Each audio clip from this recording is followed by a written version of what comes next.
क्यों ना देखें, तो भैया आप देख लीजिए यहाँ क्यों ना देखें, क्योंकि हम आज चर्चा करने वाले हैं इसकी। और इसका नक्शा किससे मैच करता है आप देख रहे हैं। If you don't believe then go on Google. भाई किससे मैच करता है तो आप तो समझ में आ गया, भाई बुरा नहीं मानिएगा आप लोग। ध्यान से समझिए, जब भारत पाकिस्तान का विभाजन हुआ तो उसी समय पाकिस्तान दो भाग में था। एक इधर वाला जो एरिया है इसे हम लोग कहते थे पश्चिमी पाकिस्तान, जो मेन पाकिस्तान का एरिया है। और ये जो आज आप बांग्लादेश देख रहे हैं, ये बांग्लादेश नहीं था, बल्कि ये उस वक्त पूर्वी पाकिस्तान था। पूर्वी पाकिस्तान के लोग बंगाली भाषा को बोलते थे। पाकिस्तान के लोग इन लोगों को बड़ा भद्दे मजाक करके बोलते थे, कहते तुम लोग गधे हो, कुछ नहीं जानते हो, किसी काम लायक नहीं हो, यूजलेस हो लोग, तुम लोग छोटे हो, काले हो, मतलब उल्टा सीधा मजाक कर रहे थे। पश्चिमी पाकिस्तान के लोग इधर के लोगों को पसंद नहीं करते थे। हो गया नहले पे दाला 1970 में। 1970 में इस पूर्वी पाकिस्तान के शेख मुजीबुर रहमान चुनाव जीत गए और वो यहाँ के प्रधानमंत्री के पद के चुनाव जीत गए। अब यहाँ की आर्मी ने क्या किया, उनको शपथ ही नहीं दिला रहे थे। इसलिए 70 के चुनाव जीतने के बाद शेख मुजीबुर रहमान जब देखे कि ऐसा है, तो उन्होंने अपना भाषण दिया 7 मार्च को और कहा कि अब हम इस पूर्वी पाकिस्तान को एक अलग देश बनाएंगे जिसका नाम रहेगा बांग्लादेश। इस भाषण के वजह से आर्मी ने, पाकिस्तान की आर्मी ने 25 मार्च 1971 को गिरफ्तार करके अब पश्चिमी पाकिस्तान में अरेस्ट करके बंदी बनाकर रख दिया और यहाँ पर जुल्म करना चालू कर दिया। कहाँ पर भाई, तो पूर्वी बंगाल में, पूर्वी पाकिस्तान में, पूर्वी बंगाल में नहीं, पूर्वी पाकिस्तान में इन्होंने जुल्म करना चालू कर दिया। शेख मुजीबुर रहमान के गिरफ्तारी के विरोध में यहाँ मुक्ति वाहिनी नाम कर एक विद्रोही गुट तैयार हो गया था। लेकिन पाकिस्तान के, पश्चिमी पाकिस्तान के लोगों ने इस पूर्वी पाकिस्तान पे इतना भयानक जुल्म किया कि इस पूर्वी पाकिस्तान में, इस पश्चिमी पाकिस्तान के लोगों ने यहाँ पर 30 लाख लोगों को कटवा दिया। 30 लाख लोगों को कटवा दिया। 4 लाख महिलाओं का बलात्कार कर दिया। अपने देश के 4 लाख औरतों का रेप किया यहाँ पे। इतना भयानक वो दृश्य है कि अगर हम उसको YouTube पे दिखा देंगे ना, तो YouTube हमारे ऊपर क्लेम करेगा, भैया आप ये सब इतने भयानक दृश्य नहीं दिखा सकते। आप अंदाजा लगाइए इनकी क्रूरता का। ये अपने देश पर इतना भयानक जुल्म कर रहे हैं। इतना भयानक जुल्म किया इन लोगों ने कि शेख मुजीबुर रहमान की गिरफ्तारी के बाद इस जुल्म का नतीजा ये हुआ कि अप्रैल 1971 तक भारत में यहाँ से लोग भाग के आ गए कि भैया हम जिंदा रहेंगे तब तो। और यहाँ 10 लाख लोग भारत में आ गए शरण लेने कि भैया हमको बचाइए। तो इंदिरा गांधी जानती थी कि जब तक यहाँ शांति नहीं होगा तब तक ये लोग वापस नहीं जा सकते थे। और शांति का एक ही था कि यहाँ पे घुस के इनको मारा जाए ताकि ये पश्चिमी पाकिस्तान वाले लोग यहाँ पर सुधर सके। तो इंदिरा गांधी ने इसके लिए बात की जनरल फील्ड मार्शल मानेकशॉ से। उन्होंने सेना प्रमुख मानेकशॉ से कहा, सैम मानेकशॉ से, कि आप अभी युद्ध कीजिए, हम आदेश देते हैं, आप अभी युद्ध कीजिए बांग्लादेश पे। हम अपने पड़ोसियों को इस तरह मरते नहीं छोड़ेंगे, आप इस पे हमला कीजिए। उस समय ये पूर्वी पाकिस्तान था। मानेकशॉ ने कहा कि ना, हम हमला नहीं करेंगे। कही अरे क्यों?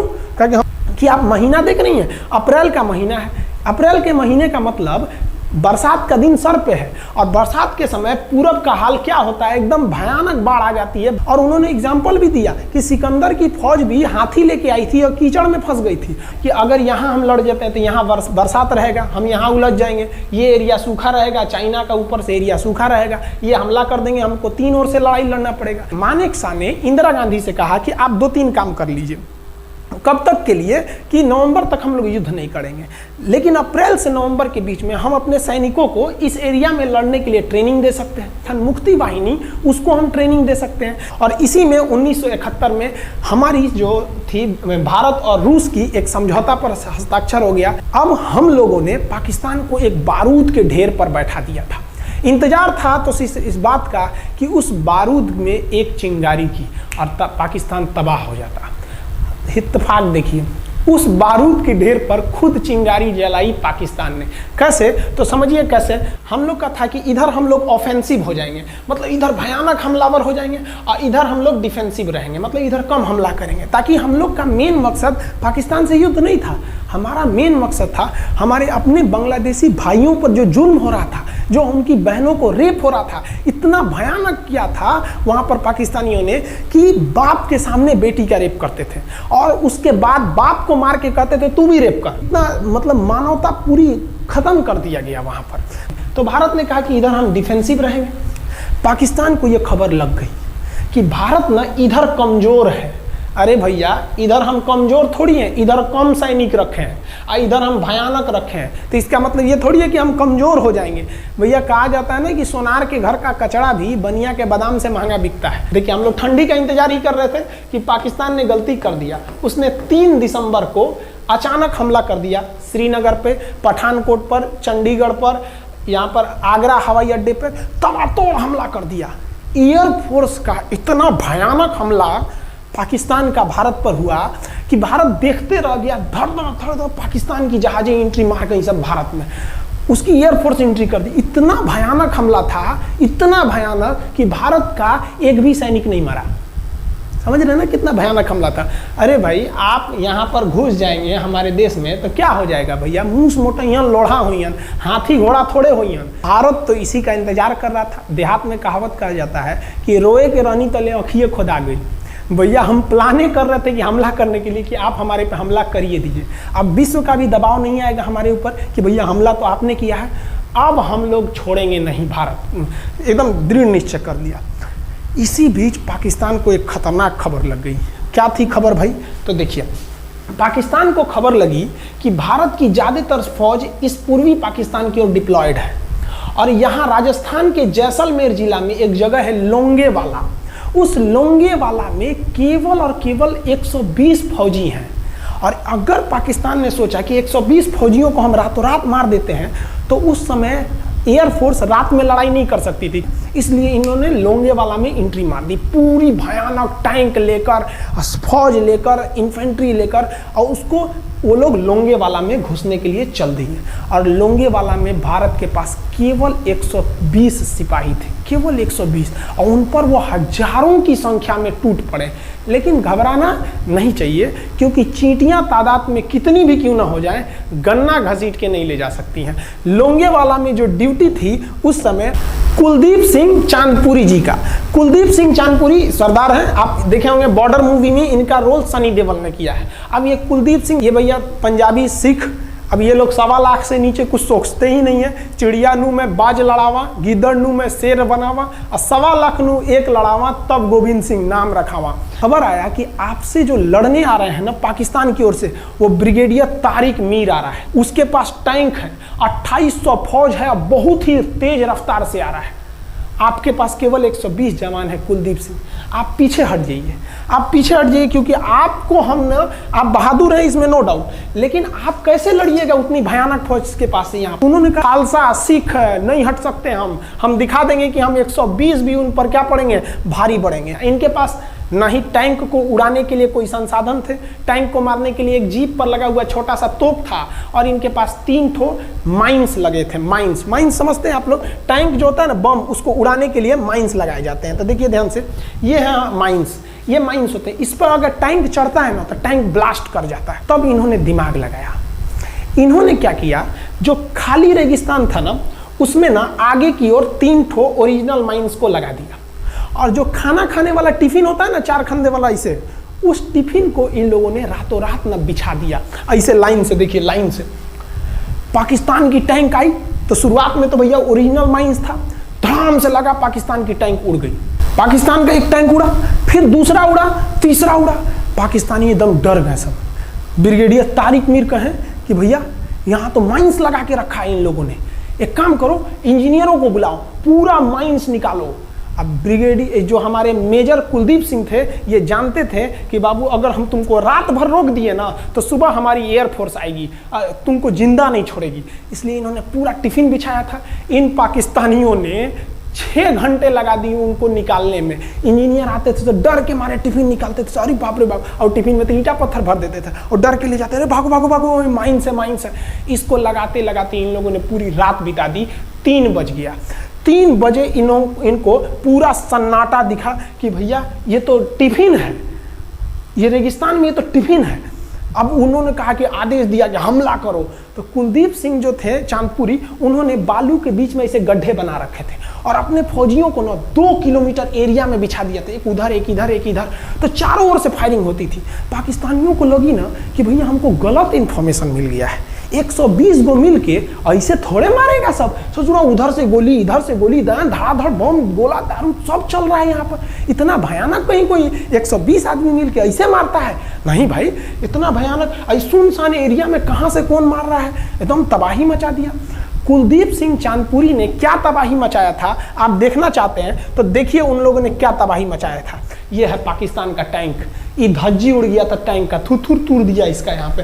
ये देखिए टैंक का, पाकिस्तानी देख रहे हैं कि भैया सब चक्का उक्का फेंका गया। बताइए ये चांदपुरी साहब कैसा करना चाहिए? ये कोई वीडियो गेम खेल रहे हैं? मार के धज्जी उड़ा दिया। अरे पाकिस्तान बच्चा है, अपने बच्चा है, बिगड़ गया, आराम से मारिए। ऐसे एकदम धज्जी उड़ा दिए हैं बेचारा सबको।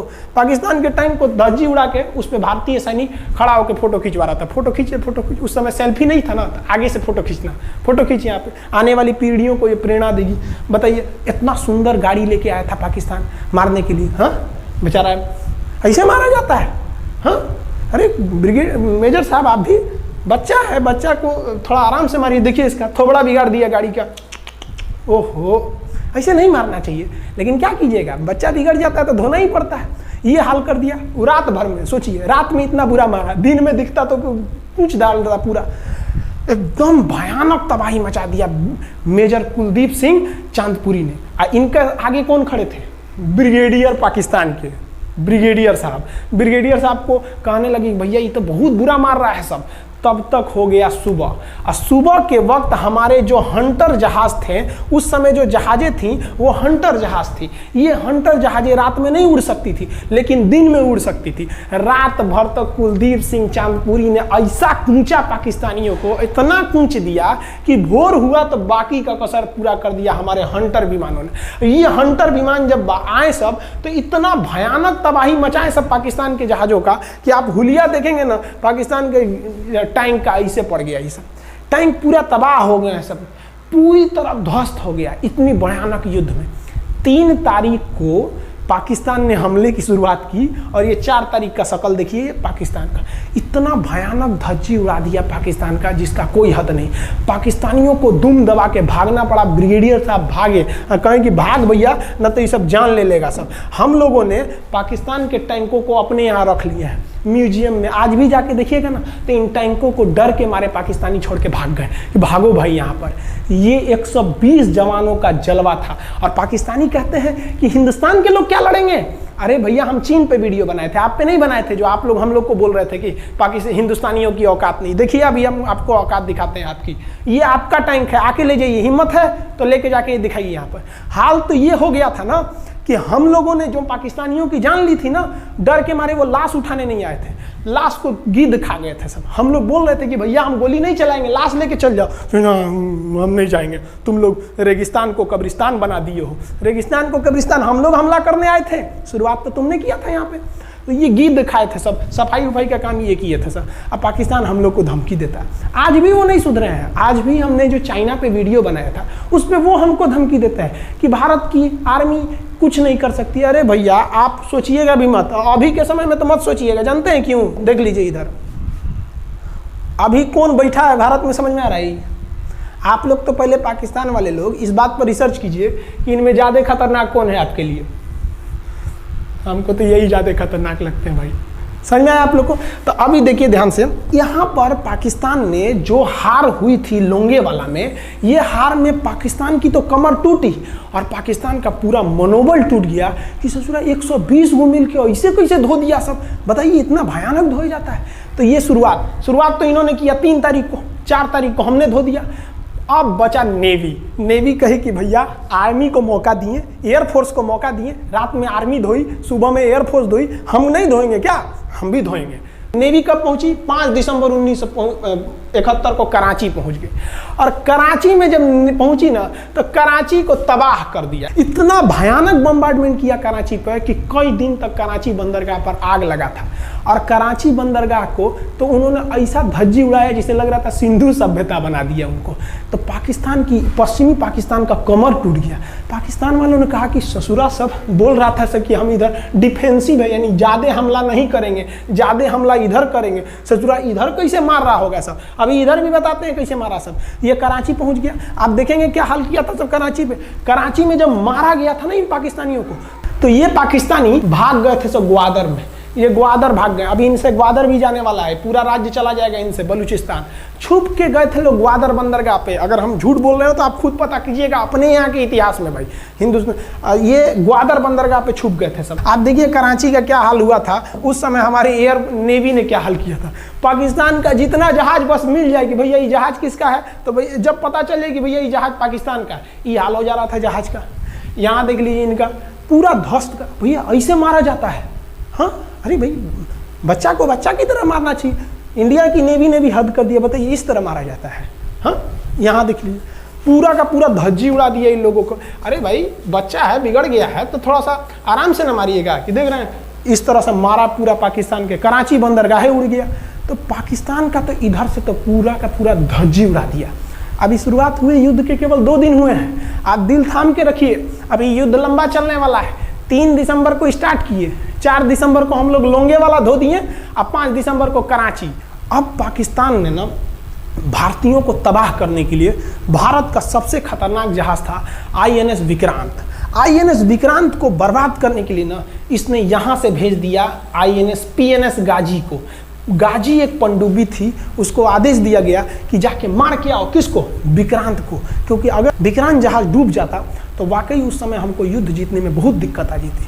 तो ये गाजी कैसे डूबा, इसको हम लोग एगो खराब जहाज से मार दिए। तो अब इधर समझते हैं कि जब उधर इतना भयानक धोए तो इधर कितना बुरा धोए होंगे, इसको बारे में हम लोग समझते हैं।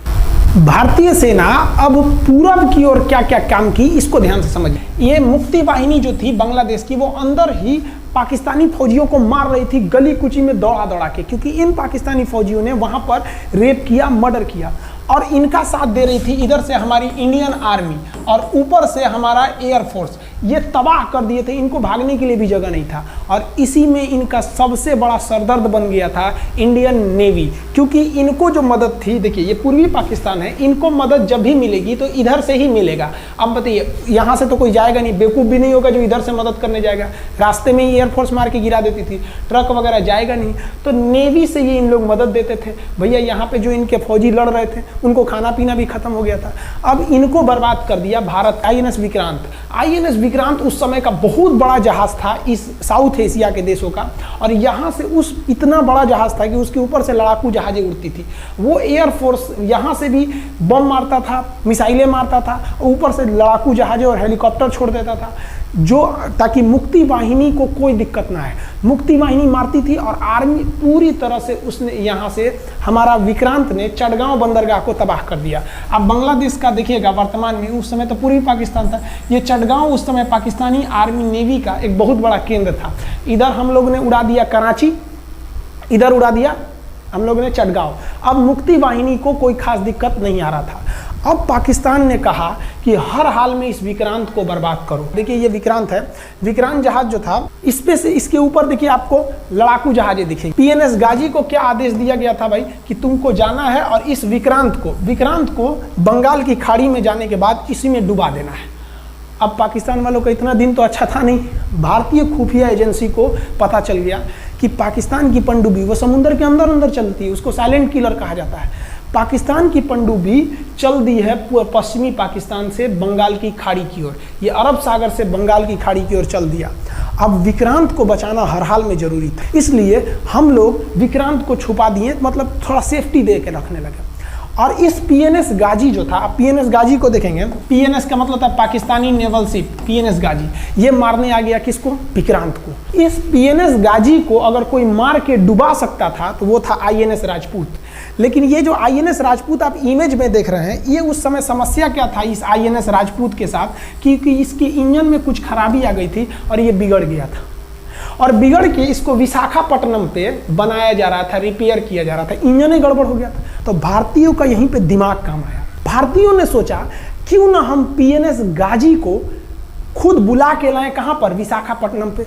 तो लोगों ने कहा कि भैया ये आएगा विशाखापट्टनम में, क्या INS राजपूत हमको मार दो? तो कहा कि नहीं, देखिए कैसे आएगा। भारतीयों को पता था कि हिंदुस्तान में पाकिस्तानियों के कुछ ना कुछ जासूस होंगे और वो पाकिस्तान को पल पल की खबर दे रहे होंगे। भारतीयों ने क्या किया, आईएनएस विक्रांत के जितने भी अधिकारी थे उनसे कहा कि आप लोग अपने अपने घर फ़ोन कीजिए कि हम विशाखापट्टनम आ रहे हैं, तुम लोग हमको छुट्टी मिला है, विशाखापट्टनम में 10 दिन रुकेंगे, हमारे लिए तुम लोग खाना पीना अच्छा से बनाओ। लड़कों से उन लोगों को खबर खिला दिया। विशाखापट्टनम में जितने मछुआरे थे उनको कहा गया कि आप लोग हट जाइए, बहुत बड़ा जहाज आने वाला है, बहुत बड़ा जहाज विक्रांत आ रहा है, यहाँ पे आप लोग खाली कर दीजिए, आईएनएस विक्रांत आ रहा है।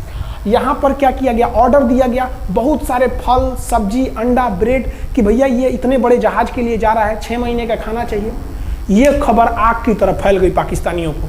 अब पाकिस्तान में खबर लग गई कि भैया आईएनएस विक्रांत यहाँ नहीं है, आईएनएस विक्रांत विशाखापट्टनम पे है। अरे बकलोलवा, विशाखापट्टनम पर पीएनएस गाजी की मौत यमराज इंतजार कर रहा था। आईएनएस राजपूत, ये गधा जो था पीएनएस गाजी, ये मुड़ गया किधर की ओर, विशाखापट्टनम की ओर। और विशाखापट्टनम पर चुपचाप शांति से खड़ा हुआ जहाज आईएनएस राजपूत इंतजार कर रहा था। तो पानी के अंदर अंदर आओ, ये अभी बाहर निकला हुआ है, पानी के अंदर रहती है। और फिर आईएनएस राजपूत देखा कि ये आ रहे हैं, वो आईएनएस राजपूत को मारता कि इससे पहले ही आईएनएस राजपूत मार के तबाह कर दिया पीएनएस गाजी को। पीएनएस गाजी पर को डूबने के बाद पाकिस्तान को बहुत बड़ा सदमा लग गया। पाकिस्तान को यह एहसास हो गया कि अब हम कभी नहीं जीत सकते हैं, क्योंकि ये पीएनएस गाजी अमेरिका से खरीदा हुआ एक बहुत ही शक्तिशाली पनडुब्बी थी जिसे कोई डुबा नहीं सकता था। और हम लोगों ने उसको इस जहाज से डुबाया जो जहाज खराब हो चुका था, जिसका इंजन खराब था। भारतीय सेना का मोराल पूरे 7वें आसमान पर था और पाकिस्तानी दिन पर दिन बर्बाद हो रहे थे। अब पाकिस्तानियों को लगा अब क्या करेंगे, तो पाकिस्तानियों ने अमेरिका में फ़ोन किया, भैया आप कुछ कीजिए। तो अमेरिका ने ना यूएनओ में मुद्दा उठा दिया, यूनाइटेड नेशन ऑर्गेनाइजेशन, इसकी जो सिक्योरिटी काउंसिल है, सुरक्षा परिषद, इसमें कह दिया पूर्वी पाकिस्तान पर जुल्म कर रहा है, मार रहा है। तो रसिया उस समय हमारा साथ दिया, कहा कि तू देर जानता है जुल्म कर रहा है, भारत जो कर रहा है सही कर रहा है, हम इस प्रस्ताव के खिलाफ में वीटो करते हैं।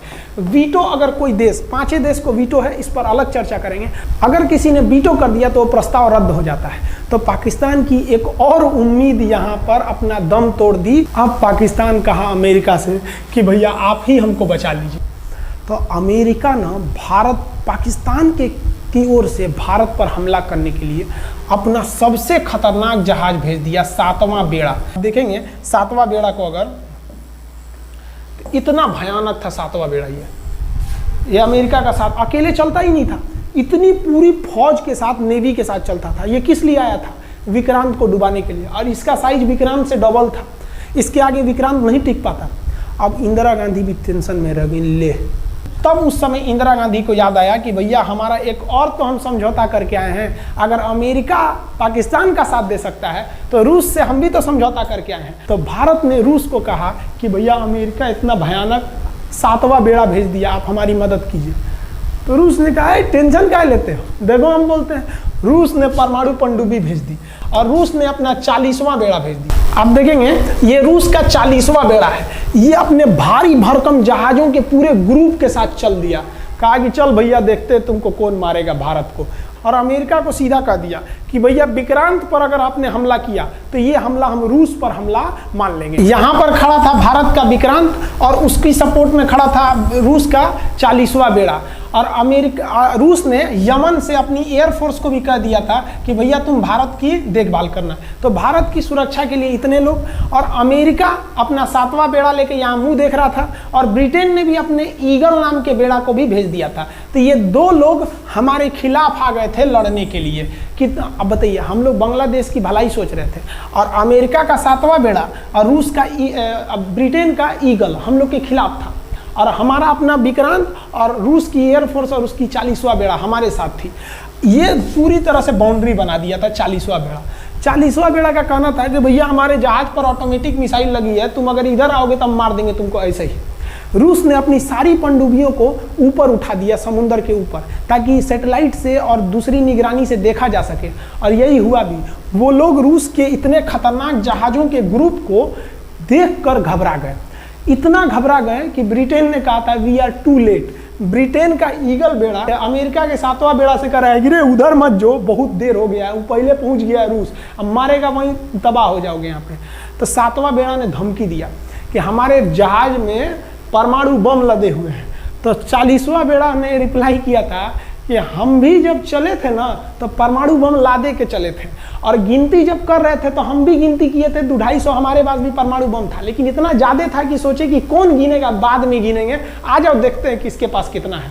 तो रूस ने हमसे सच्ची दोस्ती निभाई थी, और इधर शेख मुजीबुर रहमान की जो मुक्ति वाहिनी थी वो अपना काम कर रही थी। अब भारत आर पार की लड़ाई में था, पाकिस्तान हर मोर्चे पर हारते जा रहा था। भारत सरकार ने पाकिस्तान पर मनोवैज्ञानिक दबाव बनाने के लिए निर्मलजीत सिंह अरोड़ा ने एक प्लान बनाया। उन्होंने एयरफोर्स को पूर्वी पाकिस्तान यानी जो अभी बांग्लादेश है तो ढाका के ऊपर एयर ड्रॉप करा दिया, हवाई जहाज से सैनिकों को उतार दिया, और उन सैनिकों के भेष में उसमें सैनिक कम थे और उसमें केवल पुतलों को नीचे उतारा गया था। ये केवल इंडियन आर्मी जान रही थी कि पुतला नीचे उतरा है सर, लेकिन मीडिया ने तो इसको खबर को आग की तरह फैला दिया। और इसमें हम धन्यवाद देना चाहेंगे हाथ जोड़कर BBC न्यूज का, और BBC ने ये छाप दिया कि इंडियन एयरफोर्स ने ढाका पर 5000 एयर ड्रॉप करा दिया फौजियों को। अब ये गली गली खोज खोज के पाकिस्तानी फौजियों को मारेंगे कि तुम क्यों मार रहे हो हमारे बांग्लादेशी भाइयों को। और बांग्लादेश की मुक्ति वाहिनी वैसे ही उनके पीछे पड़ी हुई थी पाकिस्तानियों के। अब पाकिस्तानियों का पूरा मनोबल टूट गया, पाकिस्तानी गली गली छुप गए सब। सोचिए ये पुतला से डर जा रहे थे सब, रियलिटी में ये फौजी नहीं थे, ये पुतला गिराया गया था एयर ड्रॉप करके। अब वो लोग डर के मारे भाग गए यहाँ पर। अब एयरफोर्स ने देखा कि उसकी ये छोटे से वैज्ञानिक दबाव का इतना खतरनाक असर पड़ा है। एयरफोर्स ने कहा कि अब एक काम करते हैं, अब आर पार को अब ठोक डालते हैं पाकिस्तान को, अब जो होगा सो देखा जाएगा। एयरफोर्स ने बांग्लादेश के जो गवर्नर थे उनके घर पे हमला कर दिया। अब वो घर में नहीं थे, वो तो बच गए। बचने के बाद डर क्या होता है, देखिए डर किसको कहा जाता है। जो उनके गवर्नर हाउस थे AH मलिक, इन्होंने त्याग पत्र दे दिया, भैया जिंदगी रहेगी तो बहुत नौकरी करेंगे, डर के मारे त्याग पत्र दे दिया। सोचिए गवर्नर, क्योंकि पाकिस्तान का एक राज्य ही तो था पूर्वी पाकिस्तान, जैसे हमारा एक राज्य है उत्तर प्रदेश, बिहार, महाराष्ट्र, वहाँ पे भी गवर्नर होते हैं ना, संवैधानिक हिसाब से गवर्नर मालिक होता है उस जगह का। त्याग पत्र दे दिए। सोचिए ये डर था उनके अंदर। निर्मलजीत सिंह अरोड़ा जो लेफ्टिनेंट जनरल थे, जनरल तो हमारे मानिक शाह थे, लेफ्टिनेंट जनरल थे जिन्हें बांग्लादेश जीतने की जिम्मेदारी दी गई थी, मतलब उसे सुरक्षा करने की जिम्मेदारी दी गई थी। वो पाकिस्तान के लेफ्टिनेंट जनरल नियाजी से बात किए और उन्हें कहे कि हम आपको आधा घंटा का टाइम देते हैं और आप इस आधा घंटा में विचार कीजिए आप सरेंडर करते हैं कि नहीं। अगर आप सरेंडर कर देंगे तो हम आपको गारंटी देते हैं कि आपके सैनिकों को जिंदा रखा जाएगा, और अगर आप हमारी बात को नहीं मानेंगे, देखिए गवर्नर साहब के घर है, कोई ठीक नहीं है, आपके घर पे भी यही हो जाएगा। क्योंकि अगर आप हमारे सामने सरेंडर नहीं करिएगा तो याद रखिए हम अपने हमले को 10 गुना और तेज कर देंगे। और हार तो आप चारों ओर से गए हैं। भारत चाहता था कि जल्दी से जल्दी इस युद्ध को खत्म किया जाए, क्योंकि अब ये अंतर्राष्ट्रीय मैटर हो चुका था। अब अमेरिका अपना नाक पे ले लिया था कि भैया हमारा जहाज मार के गिरा दिया। PNS गाजी उसी की पनडुब्बी थी, वो तो पाकिस्तान को दिया। 7वां बेड़ा को नहीं घुसने दिया, तो अमेरिका की किरकिरी हो रही थी। ब्रिटेन के ईगल को घुसने नहीं दिया, उसकी किरकिरी हो रही थी। अब भारत को उस समय लोग कहते कि ये गरीब देश है, अभी अभी आज़ाद हुआ है। 1971 में हमारी यही हाल थी, और सारे लोग कह रहे थे ससुरा हम उसको गरीब समझ रहे थे, रोवा के रख दिया अमेरिका को, हर जगह धो दिया पाकिस्तान को। अब बेचारे नियाजी क्या कर सके। नियाजी को आधे घंटे का टाइम दिया गया। 16 दिसंबर 1971, याद रखिएगा दिन, 16 दिसंबर 1971। ये हमारे इतिहास का 13 दिन के युद्ध में हमने पाकिस्तान को धूल चटा दिया था, क्योंकि 3 दिसंबर को पाकिस्तान ने युद्ध स्टार्ट किया था और 16 दिसंबर को हम लोगों ने जनरल नियाजी से आत्मसमर्पण करवा लिया। और आत्मसमर्पण आप देखना चाहेंगे जनरल नियाजी का। जनरल नियाजी इन्होंने हमारे लेफ्टिनेंट जनरल निर्मलजीत सिंह अरोड़ा के सामने आत्मसमर्पण साइन किया, और साइन करने के बाद बांग्लादेश के ढाका रेस कोर्स में इन्होंने साइन किया, और इनकी आंखों में आंसू था। एक देश के सेनापति के लिए इससे शर्म की बात क्या है, जो गिनीज बुक में नाम रिकॉर्ड करा दिया। गिनीज बुक में कैसे, देखिए पाकिस्तान के लोग हम चाइना के वीडियो बनाए थे, उस पर कमेंट कर रहे थे कि इंडियन आर्मी कुछ नहीं कर सकती। देखो बांग्लादेश तुम्हारी बहादुरी का जीता जागता उदाहरण है। तुम्हारे यहाँ का 93,000 फौज, सोचिए 93,000 सैनिक पूरी दुनिया में आज तक आत्मसमर्पण नहीं किया। ये 93,000 लोगों ने आत्मसमर्पण कर दिया। देख लीजिए ये अपना बंदूक उतार फेंक दिए, अपने स्टार नोच के उतार दिया कि भैया हम लीजिए आत्मसमर्पण कर रहे हैं, बेल्ट उतार के दे दिया, अब चलिए जहाँ ले जा रहे हैं, जितना लाठी मारना है हमारी, आत्मसमर्पण। ये वही पाकिस्तान है, याद रखिए, आप याद कीजिए, हमारे 120 सैनिकों ने आपको धूल चटा दिया था लोंगेवाला में, केवल 2 सैनिक मरे थे लोंगेवाला में, और पूरी की पूरी आपको भगा दिया था 4 दिसंबर को ही। और आप याद कीजिए, बहुत बहादुर बनते हैं ना, 93,000 फौज आपकी हार के गई है यहाँ से। इतना बड़ा हार दुनिया में आज तक कहीं का नहीं हुआ है। 93,000 सैनिक सरेंडर करके गए हैं भारत के सामने से। क्या बात कीजिएगा आप हमारे सामने।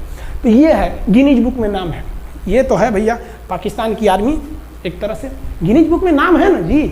भले हारने से नाम है तो क्या हुआ, पाकिस्तान के लिए इससे खुशी की बात क्या हो सकती है कि भैया गिनीज बुक के नाम है। अब इन लोगों को जेल में बंद कर दिया गया, बाद में हम लोगों ने इन्हें छोड़ भी दिया था। और इस सरेंडर के बाद बांग्लादेश के जो मुक्ति वाहिनी थी, उसके चेहरे पर ये मुस्कान थी कि बांग्लादेश अब स्वतंत्र हो गया। ढाका, इंदिरा गांधी का स्टेटमेंट था, ढाका स्वतंत्र राजधानी है स्वतंत्र बांग्लादेश की। ये खुशी थी बांग्लादेशियों के चेहरे पर, जिनकी बहनों की इज्जत आबरू लूट ली गई थी उन्हीं देश की फौजियों के द्वारा। जिनके ये जो नियाजी थे, जब इन्हें लेफ्टिनेंट गवर्नर बना के भेजा गया था बांग्लादेश में, तो ये नहीं पूछे थे कि बांग्लादेश का स्थिति क्या है, ये पूछे थे कि जिन लड़कियों का रेप हुआ है वो कहाँ है, सब दिखाओ तो, मतलब ये भी जाके करेंगे, ये हाल था। ये इनके चेहरे पर मुस्कुराहट थी। बाद फिर मुजीबुर रहमान को पाकिस्तान से स्वतंत्र कराया गया। भारत ने जो अपना वादा किया था कि शेख मुजीबुर रहमान को स्वतंत्र करेंगे, बांग्लादेश को स्वतंत्रता दिलाएंगे, उनके अधिकारों के लिए लड़ेंगे, भारत ने अपने वादा को पूरा किया। आज शेख मुजीबुर रहमान की बेटी शेख हसीना बांग्लादेश की कमान संभाले हुई हैं। शेख हसीना, जब हमको याद है जब वो भारत आई थी तो एयरपोर्ट पे, तो मोदी जी एयरपोर्ट पर रिसीव करने गए थे, जबकि ऐसा नहीं होता है। शायद ही बांग्लादेश की प्रधानमंत्री को पूरी दुनिया में कोई बड़े देश का राष्ट्रपति रिसीव करने जाए, प्रधानमंत्री रिसीव करने जाए। तो भारत अपने पड़ोसियों का इतना ख्याल रखता है, चाहे वो नेपाल हो, भूटान हो, सबके साथ। अभी हाल फिलहाल में नेपाल के लोग थोड़ा गुस्सा हैं लिम्पियाधुरा काला पानी को लेके, लेकिन ऐसा नहीं है कि हमारा नेपाल के साथ कोई खराब रिश्ता है। हमारा नेपाल के साथ रोटी और बेटी का रिश्ता है। बांग्लादेशियों के साथ हमारा बहुत ही अच्छा संबंध रहा है। आज हमारे बांग्लादेश के साथ बहुत ही मधुर संबंध है। और बांग्लादेश को जो पाकिस्तान के लोग कहते थे ये किसी काम लायक नहीं है, ये वाले भाई लोग पाकिस्तान से आगे निकल गए। आज इनका मलमल का कपड़ा, जूट और पाम ऑयल पूरी दुनिया में फेमस है। जहाज़ों की मरम्मत में, मतलब जहाज के रिपेयरिंग में बहुत आगे निकले हैं बांग्लादेश के लोग। आई होप आप समझ गए होंगे। इस युद्ध के बाद अगर भारत चाहता तो भारत पाकिस्तान के पश्चिमी भाग को भी कब्जा कर लेता, क्योंकि यहाँ तो हम लोग हराए ही थे। उनके 93,000 फौज तो हम लोग जिंदा पकड़ लिए थे। हम उन्हीं को कह देते बंदूक लगा कि कश्मीर खाली करो, हमारा यहाँ से वापस जाओ। लेकिन बावजूद हमने इंसानियत दिखाई थी पाकिस्तान के ऊपर। इसका बदला ये पाकिस्तान ने हमें क्या दिया पता है? 26/11 हम संसद भवन पर अटैक, तो कभी अमृतसर में अटैक, कभी मुंबई में बम ब्लास्ट, कभी 26/11 का हमला, ये सब हुआ। हम चाहते तो उस वक्त भी जीत सकते थे। ये पाकिस्तान वाले आप जो कहते हैं कि हम बहुत बहादुर हैं, भारतीय सेना हमारा क्या कर सकती है, तो भारतीय सेना की रहमो करम पर आप लोग जिंदा थे, वरना 1972 में ये जो सेना थी ना, 71 में, आप लोग को कहीं का नहीं छोड़ती। आप हिंदुस्तान के व्यूवर्स आप लोगों से भी कहते हैं कि एक लाइक तो बनता है इस सैनिकों के लिए, हमारे लिए नहीं, हमारे इस चैनल के लिए। कभी नहीं कहेंगे कि खान जी रिसर्च सेंटर चैनल को आप सब्सक्राइब करिए, लाइक करिए, हम ये कभी नहीं कहते हैं। लेकिन हम ये जरूर कहते हैं कि आज एक लाइक बनता है हमारे इन वीर सिपाहियों के लिए जो आज भी सेना के लिए डटे हुए हैं। और ये पाकिस्तान इस पर कमेंट करते हैं। हम आप भारतीयों से कहते हैं, आप हिंदुस्तानी हैं तो इस वीडियो को जितना से ज़्यादा शेयर करना है आप शेयर कीजिए, ताकि आपके बच्चों तक को ये पता चल सके कि हमारे सैनिक कितने बहादुरी हैं, कितने बहादुरी से लड़े थे हमारे सैनिक, कितने बहादुर हैं। और इस वीडियो को आप इतना शेयर कीजिए कि पाकिस्तान तक पहुँचे और वहाँ का बच्चा इस वीडियो को देखे, ताकि उनके अंदर भारतीय सेना का जो डर है वो बैठे। ये डर जरूरी है उनके अंदर, ये डर उनकी हड्डियों तक जाना चाहिए। और हाँ, कोई भी देश के हो, हर देश को अपने सैनिकों के लिए सम्मान करना चाहिए। हम ये कोई मनगढ़ंत कहानी नहीं बताएं, हम अपने सैनिकों की वीर गाथा बताएं जो A to Z अक्षरशः सही चीजें हैं। समझ में आया? आप इस वीडियो को देख रहे हैं तो मेरे साथ बोलिए आप लोग, भारत माता की जय। पाकिस्तान के युद्ध का जो हम सीरीज बना रहे हैं, आज 71 का युद्ध बढ़ाएं, हम आपको कल 1948 का युद्ध बता देंगे,